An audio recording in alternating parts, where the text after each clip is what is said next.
the last 10 to 12 years of my career as a gynecologist, we have witnessed a sudden rise in the cases of adenomyosis or swelling of the uterus.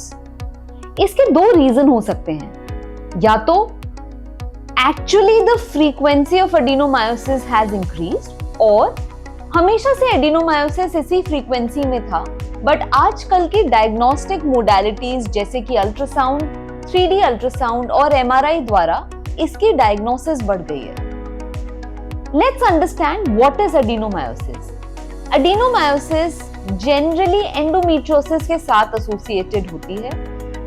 हमारे uterus में दो layers हैं, एक endometrium जो कि वो layer है जो हमारी प्रेगनेंसी को सपोर्ट करती है और पीरियड्स के दौरान यही लेयर शेड होती है और हमें ब्लीडिंग हो जाती है।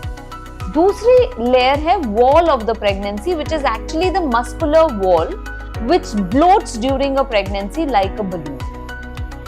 इन दोनों के बीच में एक जंक्शन होता है जिसको बोला जाता है एंडोमायोमेट्रियल जंक्शन। एडिनोमायोसिस में एंडोमेट्रियल टिश्यू और आइसलेंस और ब्लड वेसल्स मायोमेट्रियम के अंदर घुस जाते हैं। हर महीना जब जब आपको ब्लीडिंग आती है, ये एंडोमेट्रियल टिश्यू जो मायोमेट्रियम के अंदर बैठा है ये भी ब्लीड करता है और ओवरऑल यूट्रस में स्वेलिंग, पेन जैसे सिम्टम्स आने लगते हैं। आइए डिटेल में समझते हैं एडिनोमायोसिस क्या क्या सिम्टम दे सकती है। एडिनोमायोसिस में पीरियड्स जनरली पेनफुल होते हैं, इंटरकोर्स पेनफुल होता है, महिलाओं को ब्लीडिंग ज्यादा होती है, बहुत ज्यादा क्लॉट्स पास होते हैं, इनफर्टिलिटी की समस्या या बार बार मिसकैरेज की समस्या भी एंडोमेट्रियोसिस और एडिनोमायोसिस जैसी सिचुएशंस में बढ़ जाती है।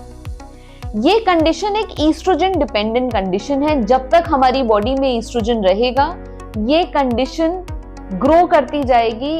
कभी कभी इस समस्या को रोकने के लिए ईस्ट्रोजन का एंटी हार्मोन यानी कि प्रोजेस्टेरोन या पीरियड्स को कंप्लीटली स्टॉप करने की जरूरत भी पड़ जाती है। आइए समझते हैं एडिनोमायोसिस में इनफर्टिलिटी या मिसकैरेजेस ज्यादा क्यों होते हैं। जो एंडोमायोमेट्रियल जंक्शन है यानी कि junction between the endometrium and myometrium, ये एडिनोमायोसिस में बहुत ज्यादा थिक हो जाता है और इसमें कॉन्ट्रैक्शंस भी बढ़ जाते हैं जो पेन कॉज करते हैं। एम्ब्रियो ट्रांसफर के बाद ये कॉन्ट्रैक्शंस इम्प्लांटेशन यानी कि एम्ब्रियो के यूट्रस में चिपकने वाली प्रोसेस को इनहिबिट करता है। इसीलिए एडिनोमायोसिस की सिचुएशन में इम्प्लांटेशन रेट 5 से 10% घट जाती है और कभी कभी रिकरेंट मिसकैरेजेस यानी कि बार बार मिसकैरेज होने की समस्या भी बढ़ जाती है। आइए समझते हैं एडिनोमायोसिस को डायग्नोस कैसे किया जाता है। एक अच्छे अल्ट्रासोनोलॉजिस्ट या एक अच्छे रेडियोलॉजिस्ट द्वारा एडिनोमायोसिस अल्ट्रासाउंड में ही पकड़ी जा सकती है। जरूरी नहीं है ये पूरे यूट्रस में रहे, कभी कभी कुछ फोकल एरियाज होते हैं जिसमें एडिनोमायोसिस के एलिमेंट्स पाए जाते हैं। इसमें जब भी हम कलर डालते हैं, वैस्कुलैरिटी इंक्रीज होने की वजह से ये कलर डालने पे बहुत ज्यादा अच्छे से इनहैंस हो जाती है अल्ट्रासाउंड करने पे। कभी कभी हम इसके लिए MRI भी एडवाइस करते हैं। MRI से हमें किन किन फोकल एरियाज में एडिनोमायोसिस है वो एग्जैक्टली डिलिनिएट करने में हेल्प मिलती है। Now when we are planning pregnancy, embryo transfer से पहले आपको कुछ एंटी इंफ्लेमेटरी ड्रग्स दिए जाते हैं। कभी कभी प्रोजेस्टेरोन सप्लीमेंटेशन दिया जाता है और कभी कभी एक इंजेक्शन जिसका नाम है लूप्राइड डिपो इंजेक्शन देके एंडोमेट्रियोसिस और एडिनोमायोसिस के केमिकल्स को शांत किया जाता है और उसके बाद एम्ब्रियो ट्रांसफर की प्रक्रिया की जाती है।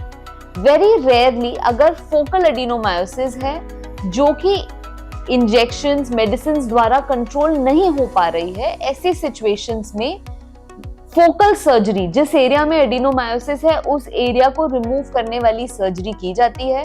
ये सर्जरी रूटीनली नहीं परफॉर्म की जाती क्योंकि इससे बल्क ऑफ द यूट्रस भी रिड्यूस हो सकता है। It is very rare that surgeries for adenomyosis is perform. तो फ्रेंड्स, अगर आपको पीरियड्स में बहुत ज्यादा पेन हो रहा है, बार बार मिसकैरेजेस हो रहे हैं, फर्टिलिटी की समस्या हो रही है, तो जरूरी है एक अच्छे रेडियोलॉजिस्ट या फर्टिलिटी स्पेशलिस्ट से अपना अल्ट्रासाउंड कराएं। अल्ट्रासाउंड में यूट्रस की स्वेलिंग और एडिनोमायोसिस के फीचर्स बहुत आसानी से पकड़े जाते हैं। रूटीनली एडिनोमायोसिस का ट्रीटमेंट एंटी इंफ्लेमेटरी मेडिकेशंस और कुछ हार्मोनल इंजेक्शंस द्वारा किया जाता है।